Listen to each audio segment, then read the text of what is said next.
série du 100 mètres messieurs. Il y en aura une troisième, soit dit en passant, donc ça n'est pas fini. Et nous allons suivre là, entre autres, un concurrent sénégalais qui nous paraît plein de promesses. Il y a aussi un Cap-Verdien qui paraissent capables d'aller très très vite. Mais le favori de la troisième série est un Ivoirien. Et là, le public va connaître un nouveau, va nous donner un nouveau cri d'enthousiasme, de joie, d'encouragement aussi pour son représentant, Arthur Cissé-Gué, qui va courir au couloir numéro 2 et dont le record personnel à 10 secondes 19 fait de lui un vainqueur en puissance des Jeux de la francophonie sur le 100 mètres. Il pourrait être, nous serons demain bien sûr, l'homme le plus rapide de l'univers francophone. Une réponse demain naturellement. Pour l'instant, il s'agit de se qualifier pour la finale. Et ça n'est pas, bien entendu, gagné d'avance. Il faut assurer. Voici donc Arthur Cissé-Gué, l'Ivoirien, qui est le favori du public, vous l'avez deviné, qui a encore personnel à 10 secondes 19 et qui peut donc, qui doit en principe gagner cette course. Marie-Josée Talou ne peut pas se tenir d'enthousiasme, elle sautille littéralement.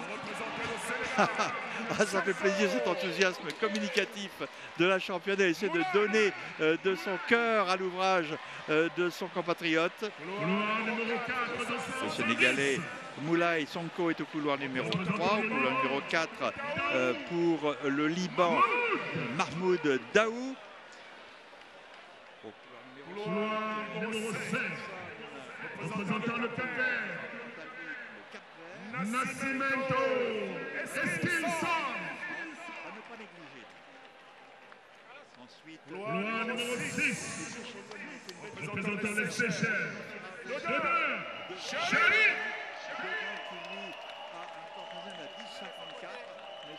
Couloir numéro 7, vous représentez l'île Maurice. Faire mal. Élie Jonathan Bardotier représente quant à lui Maurice. Bardotier avec un record à 10,47.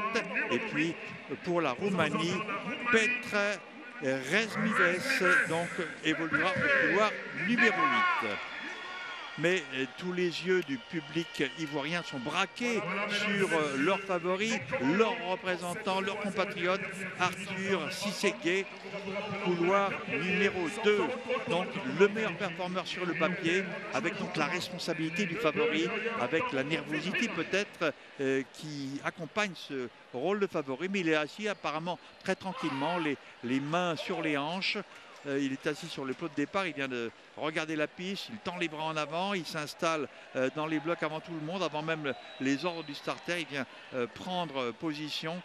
Un petit gabarit assez musclé, hein, grande vélocité là aussi et un potentiel considérable.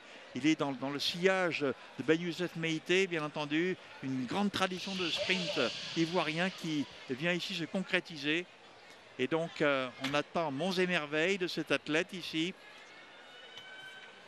Le favori du public, alors que les athlètes s'installent dans les blocs de départ. Attention, dans quelques instants, la troisième et dernière série de ce 100 mètres messieurs.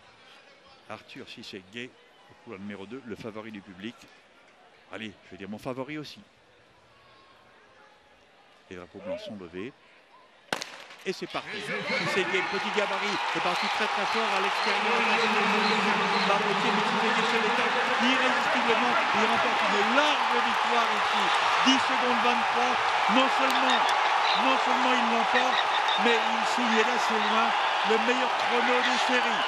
10 secondes 23.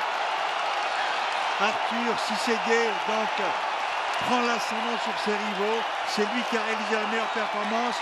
C'est lui qui a fait honneur à son rang de favori de cette course. Alors Marie-Josée, vous pouvez maintenant crier à haute voix votre satisfaction. Vous êtes soulagée quand même après la frayeur qu'on a eue tout à l'heure. Hein. Ah oui, je suis soulagée.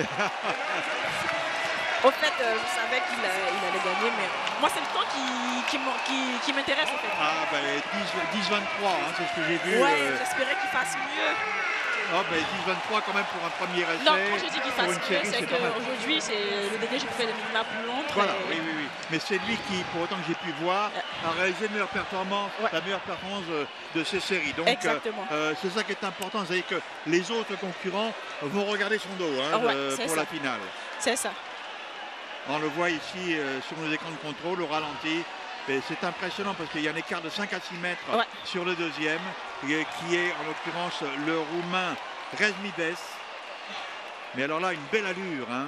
Ouais, une très belle allure. Très souple, oh là là, le Sénégalais s'est blessé. Ah, Moulay Sonko donc n'ira pas plus loin. Non. Il en a pour quelques semaines à se remettre. Là. Alors on va essayer d'avoir à notre micro Arthur Sisségué. Hein. Et on va vous laisser l'interviewer, Marie-Jo. Une carrière de journaliste sportif s'ouvre à vous. Voilà. Mais il faut d'abord finir une carrière d'athlète. Hein. C'est pas fini là. Hein. On en reparlera après Londres. Exactement. En tout cas, belle satisfaction. Le chrono n'est pas encore confirmé. On attend hein, le résultat de cette... Oula, Arthur est appelé par un de nos assistants. Il va peut-être, je l'espère vivement, venir à notre micro, nous faire part de sa joie, de sa satisfaction. Le Sénégalais Moulay Sonko, lui, bien sûr, est évacué sur un brancard et c'est le désespoir. On le voit au bout d'une trentaine de mètres de course. Ah oui, là, la jambe gauche a lâché littéralement. Le chrono de Arthur Sisségué, 10-22.